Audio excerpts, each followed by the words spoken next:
آج ہم دیکھ لیں کتنی چال کے ساتھ ہمیں قرآن سے دور کیا گیا. یہاں تک کہا جاتا ہے کہ قرآن کو سمجھ کے نہ پڑھنا. جو قرآن کے ترجمے پڑھاتے ہیں بڑی بڑی جماعتیں ہیں اپنے آپ کو کہتی ہیں ہم بڑا دین کا کام کر رہے ہیں, کبھی وہ ترغیب نہیں دیتے کہ قرآن کو ترجمے سے سیکھو. جو لوگ قرآن کے ترجمے کے لیے کام کر رہے ہیں ان کے مخالف ہوئے ہیں, عجیب نام دیتے ہیں نا. کوئی غدار کہہ رہا ہے, کوئی ٹیررسٹ کہہ رہا ہے. اب ذاکر نائک ہے نا, وہ قرآن و حدیث کرتا ہے نا, ہاں جی, کتنی مخالفت ہے. اتنے کافر اس کے مخالف نہیں ہیں جتنے مسلمانوں کے گروہ مخالف ہیں اس کے, کیونکہ قرآن اور حدیث اس میں محمد صلی اللہ علیہ وسلم کی باتیں ہیں. محدث نے یہ بھی لکھا ہے کہ جس پر ڈاؤٹ ہے اس نے لکھا ہے کہ اس بات پر مجھے ڈاؤٹ ہے.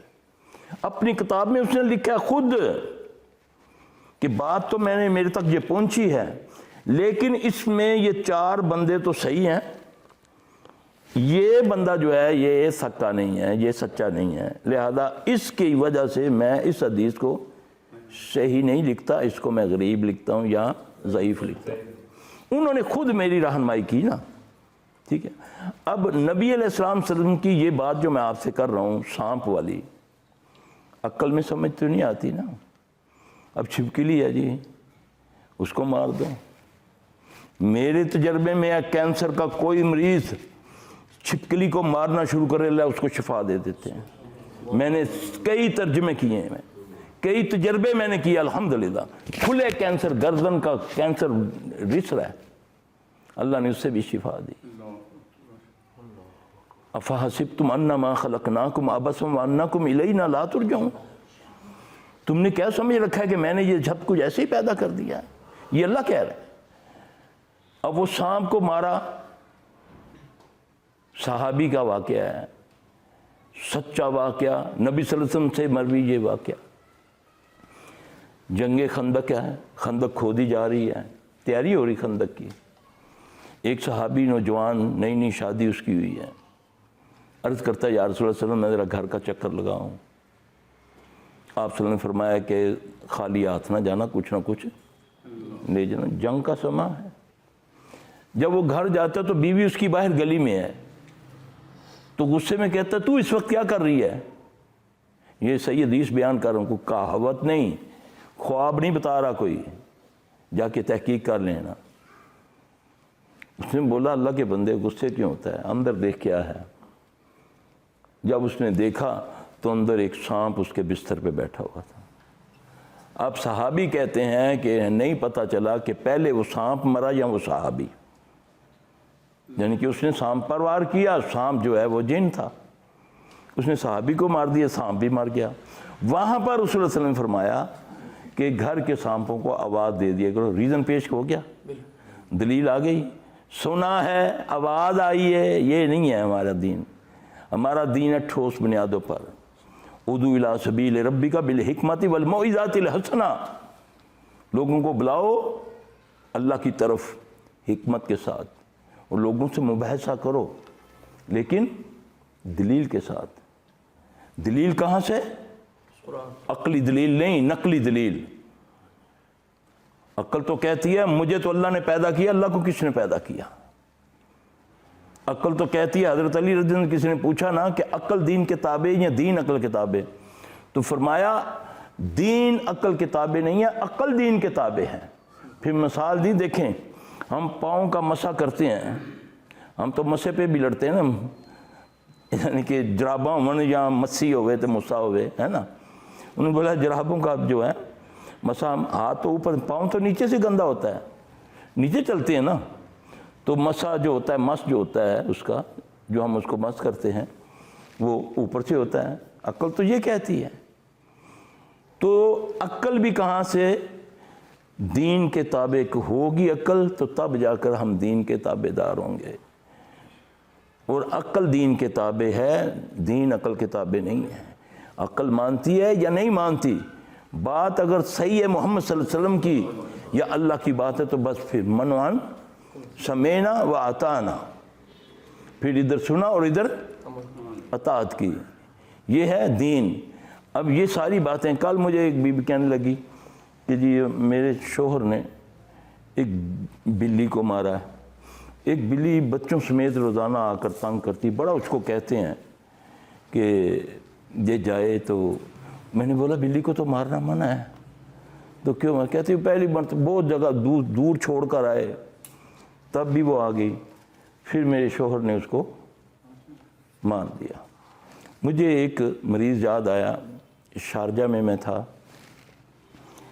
میرا ایک شاگرد ہے وہاں پر, وہ مجھے لے کر گیا. مجھے کہتا شیخ ایک عربی ہے بیچارہ, اس کو بڑی تکلیف ہے, میں نے اسے وعدہ کیا تھا کہ میرے استاد شیخ آئیں گے تو میں ضرور تجھے ملاؤں گا. تو بڑا آدمی تھا وہ, بڑے, یعنی اس نے کبوتر رکھے ہوئے, اس سے بھی بڑے نہ اس کے وہ بنائے ہوئے, اس نے اندر اے سی اور اندر وہ مچھر مار کبوتروں کے لیے. آپ تصور نہیں کر سکتے کہ جیسے بادشاہ رہتے ہیں انہوں نے کبوتروں کے وہ بنائے ہوئے, کبوتر باز تھا. اب جو اس کی مجلس تھی جہاں بیٹھنے والی جگہ, وہاں وہ اکیلا تھا. اچھا وہ اکیلا تھا تو یہ مجھے لے کر گیا میرا یہ شاگرد. تو میں نے اس کو ہسٹری تو میں نے نہیں پوچھی, میں نے بولا یار نماز کا ٹائم ہو گیا, نماز پڑھ کے پھر ہم آتے ہیں. مغرب کا وقت ہو گیا, نماز پڑھ کے میں اذکار کر کے آیا. تو 2 عربی اور اس کے پاس بیٹھے ہوئے تھے. اب میں نے اس سے ہسٹری پوچھی کہ یہ تمہیں, اس کو تکلیف کیا تھی, تھوڑی دیر کے بعد نا اس کو ایک جھٹکا لگتا تھا, اور اس جگہ سے جیسے آپ بلی کو ٹھڈا مارتے ہیں نا تو وہ آواز نکالتی ہے نا, تو اس طرح کی اس کو آواز آتی تھی.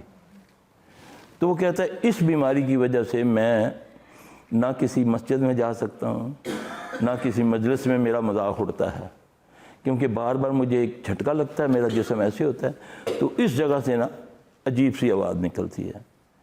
میں نے اس سے پوچھا یہ کب سے ہے, اس نے کوئی ٹائم بتایا, میرے ذہن میں نہیں ہے. تو کہنے لگا میں اصل میں آیا کہیں باہر سے, تو میں نے کبوتر تو آپ نے دیکھا میرے رکھے ہوئے ہیں, تو میں نے ایک بلے کو دیکھا, وہ نا ایک کبوتر اٹھا کے باہر نکل رہا تھا. کہتے میں نے گاڑی سے نکلا, وہاں وہ کوڑا کرکٹ پڑا ہوا تھا, وہاں سے ایک میں نے لکڑی کا وہ اٹھایا, تو دور سے میں نے اس کو مارا تو وہ بلا مر گیا. اچھا وہ تو جن تھی, کیونکہ یہ جنات کنورٹ ہو جاتے ہیں, کتوں میں, بلیوں میں, چوہوں میں, چپکلیوں میں, یہ ہو جاتے ہیں. اللہ نے ان کو طاقت دی ہے, کچھ بھی بن سکتے ہیں. جن کو اصل شکل میں کوئی نہیں دیکھ سکتا, یہ اللہ کہہ رہا ہے نا کہ تم ان کو نہیں دیکھ سکتے, یہ تمہیں دیکھتے ہیں. ہاں باقی یہ کچھ بھی بن سکتا ہے. نہیں بن سکتا تو محمد صلی اللہ علیہ وسلم کا چہرہ نہیں بنا سکتا, اوریجنل چہرہ نہیں بنا سکتا, ورنہ تو یہ بہت کچھ بن کے. اب عبد القادر جیلانی کے آ گیا جاگتے ہوئے, لکھتے ہیں نا اپنی کتاب میں, جاگتے ہوئے لکھتے آ گیا, عبد القادر آج کے بعد میں تیرا رب تجھ سے مخاطب ہوں, آج کے بعد تجھ پر عبادات ختم. کتنا بڑا واقعہ ہے, دیکھیں ان کی کتاب غنیت الطالبین میں پڑھ کے دیکھیں.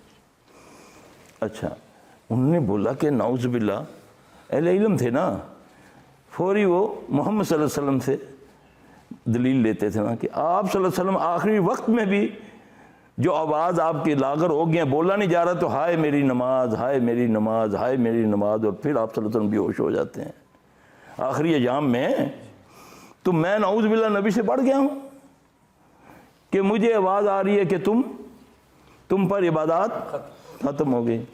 انہوں نے بولا, میں نے فوری کہا اعوذ باللہ من الشیطان الرجیم, تو کہہ کے کی آواز آتی ہے, مان گیا تجھے, اب یہ وار دوسرا کرنے لگا ہے. عبد القادر مان گیا تجھے میں, بچ گیا تو اپنے علم کے زور پر.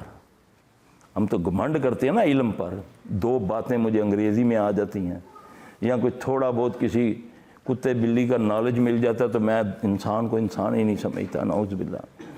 مان گیا عبد القادر تجھے, تو اپنے علم کے زور سے بچ گیا. انہوں نے بولا نہیں, یہ میں اللہ کے فضل سے بچا, مجھے میرے اللہ نے بچایا. کتنی عاجزی ہے, تکبر نہیں ہے نا. تو یہ تو وار کرتا ہے, اس کو اللہ نے قوت دی ہے, اللہ نے اس کو قیامت تک کے لیے مہلت دی ہے, اس کو شر پھیلانے کی اللہ نے طاقت دی ہے. مجھے یہ فرما دیا, مجھے یہ عرض کہہ دیا گیا کہ تو اس کے شر سے کیسے بچے گا جب تو محمد صلی اللہ علیہ وسلم کو فالو کرے گا. جب صبح اٹھے گا, فجر پڑھے گا, اس کے بعد 3 بار سورہ فلق اخلاص پڑھے گا, سورہ ناس پڑھے گا، پھر اس کے بعد تو دعائیں پڑھے گا، تو تیری نسل محفوظ رہے گی۔ بسم اللہ کر کے کھانا کھائے گا، تیرے دسترخوان سے یہ دفع ہو جائے گا۔ تو دروازہ بسم اللہ کر کے بند کرے گا، یہ تیرے گھر میں داخل نہیں ہوگا۔ یہ نبی صلی اللہ علیہ وسلم نے گائیڈنس دی ہے نا ہمیں۔ اب کفار تو مذاق اڑا رہے ہیں نا، یا رسول اللہ صلی اللہ علیہ وسلم یہودی بڑا مذاق اڑاتے ہیں ہمارے کہ یہ تمہارا کیسا رسول ہے کہ تمہیں پخانہ کرنے کا بھی طریقہ بتاتا ہے کہ یہ کر لو تو یہ۔ آپ نے فرمایا کہ جس کو قبض ہے، اس کو حاجت کی تنگی ہے، تو وہ اس انداز سے بیٹھے، یہ بھی بتا دیا رسول اللہ صلی اللہ علیہ وسلم نے۔ اب بدنصیبی تو یہ ہے کہ میں تو دور ہو گیا ہوں، تو پھر کہاں مجھ پر رحمت آئے گی اور برکت کہاں آئے گی؟ اللہ تبارک و تعالی ہمیں دین اسلام کی سمجھ عطا فرمائے۔